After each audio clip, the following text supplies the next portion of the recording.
ข้างทุ่งหนองหานตายนั่งเบิ้งฟ้าคือทอดแก้วตาเจ้าไปสิเลยพระธาตุเชิงชุมทางข่าวผู้ผ่านบ้านเฮายังคอยเสมอใจเข้มคึกเลิศแท่บ่น้องสา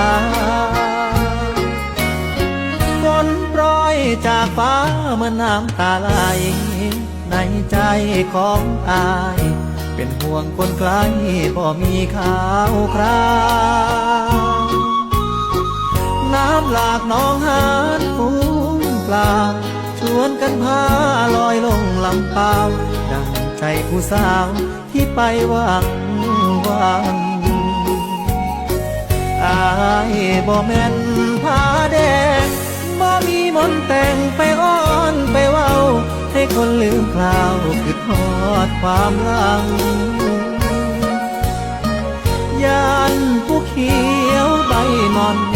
ไปหลงคำวอนของคนมีตังย่างเขาเด็ดน้ำไปใส่ต้มยำฟ้างามยามแรงข้างทุ่งหนองหานเป็นสีโศกโศกส่งใจกับนกไปบอกคนงามเจ้าสีนานวลของอายท่านบ่ลืมไล่หักและถ้อยคำอยากให้กลับลำคืนทุ่งหนองหาน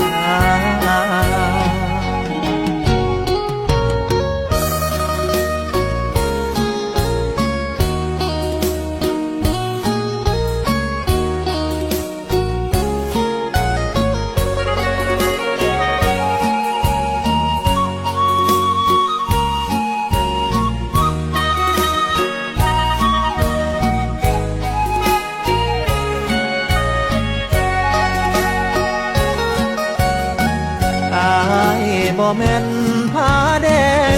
บ่มีมนต์แต่งไปอ้อนไปเว้าให้คนลืมคราวคือทอดความหลังยานผู้เขียวใบมอน